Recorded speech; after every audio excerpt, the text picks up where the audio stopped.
হরে কৃষ্ণ। সবাইকে কৃষ্ণ প্রীতি ও শুভেচ্ছা। আজকে আমরা জানব তুলসীর সঙ্গে শালগ্রামের কেন বিবাহ হয় এবং তুলসী কেন বৃক্ষ হল। কার্তিক মাসের রাস পূর্ণিমা তিথিতেই শালগ্রাম এবং তুলসীর বিবাহ হয়েছিল। শাস্ত্রে পদ্মপুরাণে উল্লেখ রয়েছে, একসময় জলন্ধর নামে এক অসুর ছিলেন। তিনি এতই পরাক্রমশালী এবং তার দৈরাত্য এতই প্রবল ছিল যে স্বর্গের দেবতারাও তাকে পরাস্ত করতে ভীষণভাবে হিমশিম খাচ্ছিলেন। জলন্ধরের স্ত্রী ছিলেন পরম সতী বৃন্দাদেবী, আর এই বৃন্দাদেবী ছিলেন ভগবান শ্রীকৃষ্ণের পরম ভক্ত। এই জলন্ধর বরপ্রাপ্ত হয়েছিলেন যে যতদিন পর্যন্ত তার স্ত্রী বৃন্দার সতীত্ব অক্ষুণ্ণ থাকবে ততদিন পর্যন্ত তিনি জীবিত থাকবেন এবং কেউ তাকে বধ করতে সক্ষম হবে না। যেদিন জলন্ধর গৃহে অনুপস্থিত ছিলেন সেদিন ভগবান বিষ্ণু ছদ্মবেশ ধারণ করে জলন্ধরের রূপ পরিগ্রহ করে তিনি বৃন্দাদেবীর সতীত্ব হরণ করেন। বৃন্দাদেবী তা বুঝতে পারলেন এবং তিনি তখন তার পরম আরাধ্য বিষ্ণুকে অভিশাপ দিলেন যে তিনি পাথর হয়ে যাবেন, আর সেই পাথর হচ্ছে শালগ্রাম শিলা। তখন বৃন্দাদেবী অত্যন্ত অসন্তুষ্ট হলেন এবং তার দেহত্যাগের সংকল্প করলেন। ভগবান বিষ্ণু তখন তার পরম ভক্ত বৃন্দাদেবীকে বর প্রদান করলেন যে বৃন্দাদেবীর দেহত্যাগের পরে তার এই দেহ গণ্ডকী নদীতে পরিণত হবে, আর এই গণ্ডকী নদীতে ভগবান বিষ্ণু শালগ্রাম শিলারূপে অবস্থান করে বৃন্দাদেবীকে সান্নিধ্য প্রদান করে থাকেন এবং তার কেশ বা চুল তুলসী বৃক্ষে পরিণত হবে। যে তুলসী বৃক্ষ ভগবান বিষ্ণুর অত্যন্ত প্রিয়, যে তুলসী পত্র ছাড়া ভগবান বিষ্ণুর কোনো পূজা বা সেবা হবে না।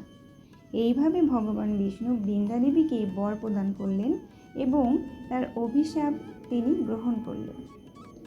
এই সুযোগে মহাদেব জলন্ধরকে বধ করলেন, আর এভাবেই বৃন্দাদেবী গণ্ডকী নদীতে পরিণত হলেন এবং ভগবান বিষ্ণু শালগ্রাম শিলারূপে গণ্ডকী নদীতে বৃন্দাদেবীর সাথে লীলাবিলাস করছেন।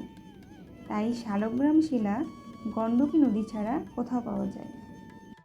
এবং তখন থেকেই বৃন্দাদেবী তুলসী রূপে ভগবানের পাদপদ্মে তার সেবায় সবসময় যুক্ত রয়েছেন। ব্রহ্মবৈবর্ত পুরাণেও এরকম আর একটি কাহিনী বর্ণনা করা আছে যে একসময় বৃন্দাদেবী গোলকধামে অবস্থান করছিলেন। তখন শ্রীমতী রাধারানী একদিন দেখলেন ভগবান শ্রীকৃষ্ণের সাথে বৃন্দাদেবী লীলাবিলাস করছেন। এটা দেখে বৃন্দাদেবীর উপর শ্রীমতী রাধারানী অত্যন্ত অসন্তুষ্ট হলেন এবং ক্রুদ্ধ হয়ে তাকে অভিশাপ দিলেন তিনি মনুষ্যদেহ ধারণ করে মর্ত্যলোকে জন্মগ্রহণ করবেন। এভাবে বৃন্দাদেবী অভিশাপগ্রস্ত হয়ে মর্ত্যলোকে ধর্মধ্বজ রাজার পত্নী মাধবীর গর্ভে জন্মগ্রহণ করলেন। ব্রহ্মা তখন বৃন্দাদেবীকে করুণাবশত আশ্বাস দিলেন যে তুমি কোনো চিন্তা করো না, তুমি মর্ত্যলোকে গিয়ে ভগবানের অংশ সুদামের সাথে তোমার বিবাহ হবে এবং সুদামের মৃত্যুর পর পুনরায় তুমি শ্রীকৃষ্ণকে তোমার পতিরূপে লাভ করবে।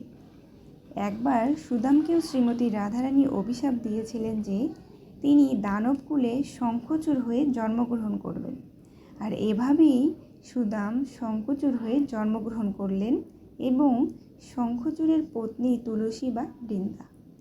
পরবর্তীতে অনুরূপ পদ্মপুরাণের মতোই কাহিনী রয়েছে, যেখানে শঙ্খচূড়কে বধ করতে ভগবান ছদ্মবেশে শঙ্খচূড়ের রূপ পরিগ্রহ করে বৃন্দাদেবীর সতীত্ব হরণ করেছিলেন এবং তখন বৃন্দাদেবী ভগবানকে অভিশাপ দিয়েছিলেন যাতে তিনি পাষাণ বা পাথর হয়ে যান। আর এজন্যই শালগ্রাম শিলাতে কখনো প্রাণ প্রতিষ্ঠা করতে হয় না, কারণ শালগ্রাম শিলা স্বয়ং ভগবান।